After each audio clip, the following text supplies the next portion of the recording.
Are my cats and I going to be homeless? No. Hey everyone, I'm Chelsea, and I'm just sitting here in my apartment thinking, girl, yes, you're in your 30s. You have your own place. You have a roof over your cats' heads. And literally no idea what you agreed to when you signed your lease. I mean, a big part of being an adult is renting and buying real estate and negotiating what's included. But I don't know how to do any of that. Do you? So would I say I actually read the entire lease? Absolutely not. Who has time to do that? Thank you. Typically I sublet. So do you read, though, all the fine print? Like, do you sign something when you sublet? I have never signed a sublet form. So how do you know that it's for real? You don't even have a lease? What are you doing, just like squatting? No, I know my husband and I own our home. Oh! The majority of people, when they look at their lease, they don't read the fine print. That's what I'm saying. Well, luckily, Ryan Serhant from $1 Million Listing New York literally wrote the book on negotiating. So he's gonna teach me how to negotiate the crap out of my lease like an adult. I have no idea what's going on. There's so much in a lease. What are some key points that someone should look for, and then maybe what are some automatic red flags? Whoever is giving the agreement is the one who holds all the power. The whole lease is written in the benefit of whoever is giving the lease. Right. So they're kind of hoping that the person signing the lease is an a-hole who has no idea what's going on. Not really. What are your general negotiating do's and don'ts? So you can negotiate the security deposit, okay? You can oftentimes negotiate the term as well. So a lot of times they'll say, oh, we only want 1 year, we only want 2 years. Look at those dates, right? The hot months for landlords to rent is always the summer. So you can go to them and say, listen, I see that based on when I'm moving in, the timing might not be good for you. I would like to do a 14-month lease or a 15 or a 16-month lease. That means that my lease will end June or July, which is a better time. You'll get more money. That will give me more options to make decisions for what I want to do. That sounds like another tip, like make it about the other person. Always make it about the other person when it's really all about you. That's the power of Inception. Have you seen that movie?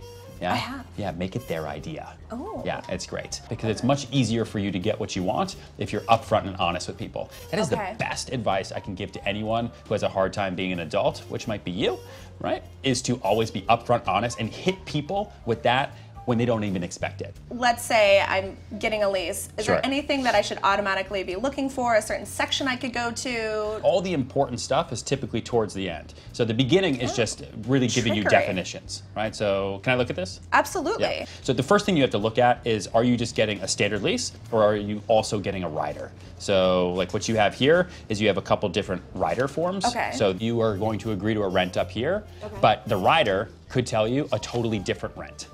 It could tell you a totally different security deposit. So a few things that you want to look at from the get-go are what your monthly rent are that you're actually agreeing to.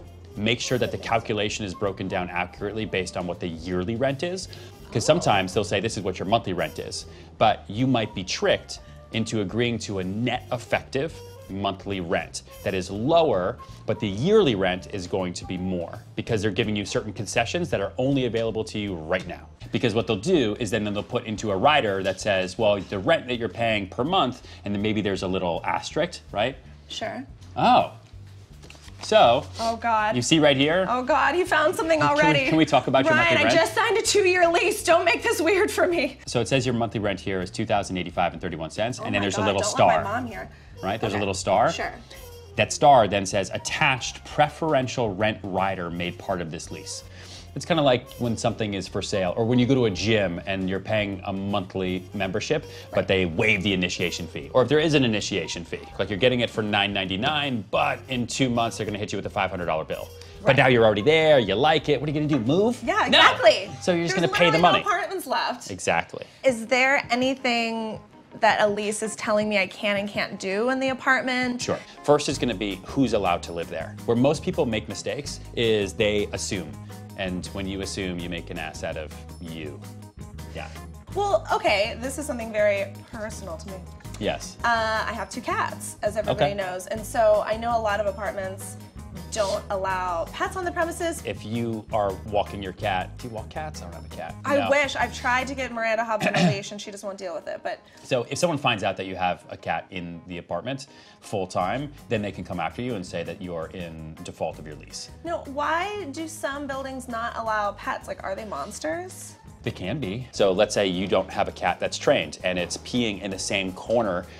That means in 1 year, that owner is gonna have to go in and replace those floors because that it does not go away. It's true. Right? So are pets something that's negotiable though, ever? Like, They can be. Listen, you always wanna start higher. So you wanna say to that person that you have 6 cats, what to do, okay? They're gonna say, no way, no way, no way. They're gonna give you a lot of trouble and you're gonna say, listen, I'm gonna put 4 cats up for adoption, but these 2 are really important to me. Can we make that work? They're gonna feel really bad for you and they're gonna say yes. Okay? Oh my gosh, now you just got your 2 cats. Cruel trickery. It's not trickery, it's how the world works. Welcome to New York. You guys, Ryan made me feel like such a capable adult. I want to move again right now, just so I can negotiate a new lease. Because here's what I'd do. I'd be upfront and honest about everything I want, like working air conditioning or a cat butler. I'd read the entire lease, especially the last few pages, just to make sure there's not some weird addendum in there, like that I can never have a cat butler. And I'd keep in mind that the contract is never in the interest of the person signing it. Like, why can't my landlord just let me be great and have a cat butler? I don't understand. Anyway, BRB, emailing Bravo to negotiate 100 more episodes of my show.